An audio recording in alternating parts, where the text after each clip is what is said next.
So what about the other 1% of the UFO phenomenon? Has there ever been legitimate sightings? As promised, we're going to cover this 1% in a future episode. But I'll share with you something a wise man once shared with me. Before we should start focusing on dealing with problems outside our world, we should first focus on solving the problems within our world. And before you can start solving problems within your world, you first have to solve problems within yourself and within your surrounding environment of family and friends. So basically what I'm trying to say is that we have priorities that we need to focus on first and foremost so we can successfully build our lives and our minds. Now, it's no secret that the difference between what the government knows about UFOs and aliens and what is shared or released to the public is extremely enormous. And unfortunately, governments and several organizations on Earth are taking advantage of the UFO phenomenon to achieve worldly agendas. So why do we see particle beams, huge ones, firing at things that are, you were saying 200,000 Gs?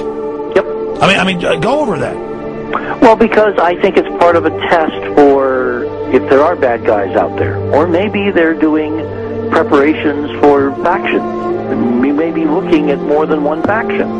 Remember, these groups tend to fragment. They fractally fragment so that you have wars within wars within wars. You know. But why would NASA release that footage? Well, remember, you've got all the good guys in NASA, and then you've got a few who are not good guys. The good guys don't know that there's something to keep secret. They remember, the lie's different at every level. They believe the lies they've been told. So when you set up a structure, an institution, which is supposed to be open and above board and is supposed to present live TV of the shuttle missions, they present live TV. Now, the controllers can't say, oh, well, you can broadcast this, but you can't broadcast that. Because the honest guys will then say, sure. Well, why can't we broadcast that? So people always say if this was happening, it would come out, and it is coming out. Well, I mean, I agree with you. When you've got the Catholic Church saying we need to love the aliens, they're our brothers, when you've got every major denomination saying it, when you've got all the movies, and you've got, in the 80s, huge programs at the Olympics with aliens landing, fake aliens, and you've got huge things the size of 3 football fields floating over Dallas, and stuff all over the place.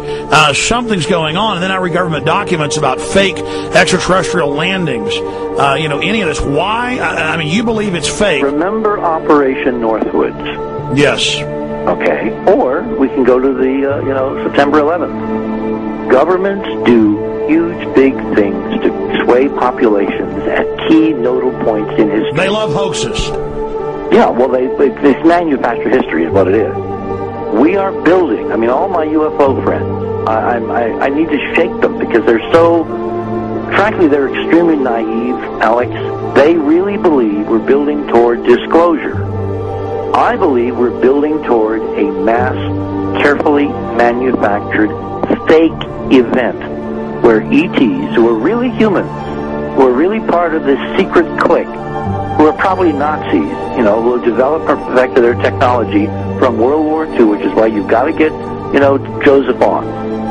They are going to basically fake out the world. And there's an incredible window on the Nazi black ops programs, the compartmentalized, incredible high technology efforts that were being funded by the Nazi war machine, particularly toward the end of the war, in a desperate effort to win the war, and they fastened their hopes on several key technologies, some of which appear to be the control of gravity itself, which again is a separate piece of data from my work, which came at this from a hyperdimensional physics perspective. We know there's a lot of suppressed technology. 20 years after the B-2 bomber was already in service, they declassify it. So we have a lot of cases of that. We know there's a whole shadow government. This is technology and physics, Alex, that would make anything you think you know like a candle flame compared to a hydrogen bomb. This is a physics that literally allows you to rearrange time.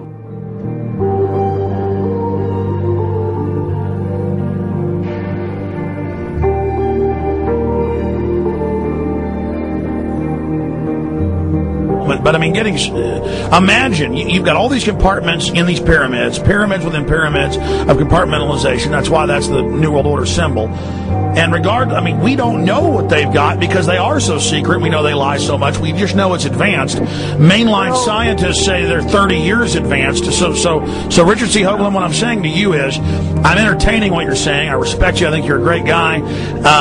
My only issue is, like you said, dealing with what we know they could be up to. The fact, Alex, we have done experiments. We have our own data. We have experiments now from the Soviet Union. 30, 40 years when the Iron Curtain came down, when Glasnost finally prevailed, a huge amount of stuff was declassified from the KGB as well.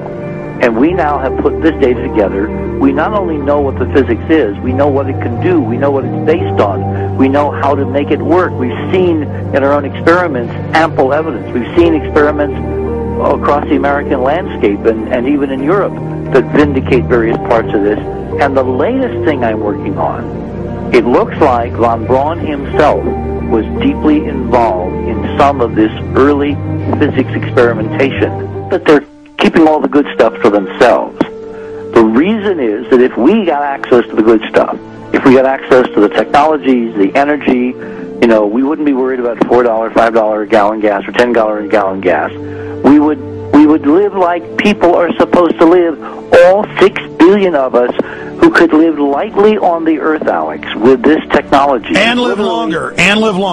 Absolutely, and better, and you could live to 200-300 and have the virility of your 20s and 30s. There's extraordinary medical breakthroughs, there's extraordinary physics breakthroughs, technology breakthroughs, energy. It's all been kept away.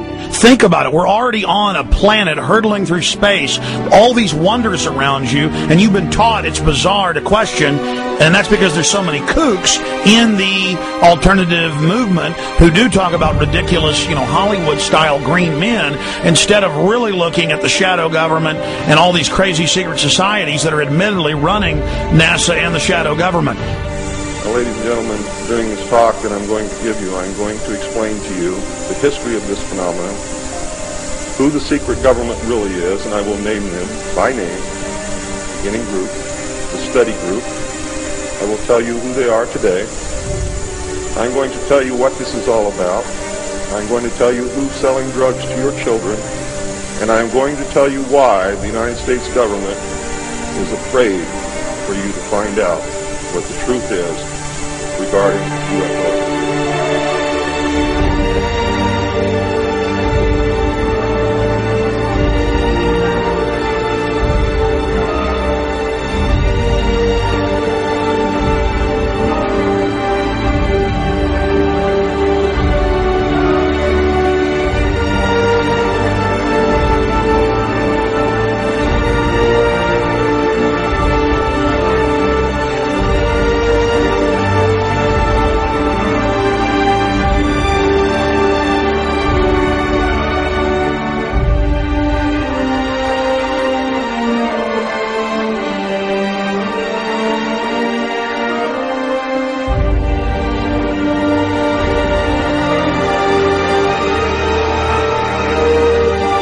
And it turns out that even though she remembered that she'd been part of the team to debrief the astronauts, she couldn't remember a thing that they said.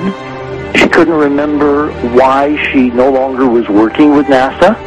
She couldn't remember. In other words, her memory lapses were enormous, and I don't think they were feigned, because we now found the same pattern in all the flight crews. Because the awful truth, Alex, is they have been brainwashed. They have been mind controlled.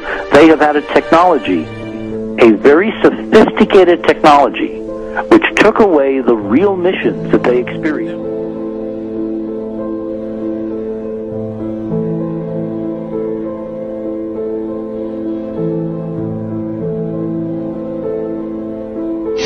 Sorry.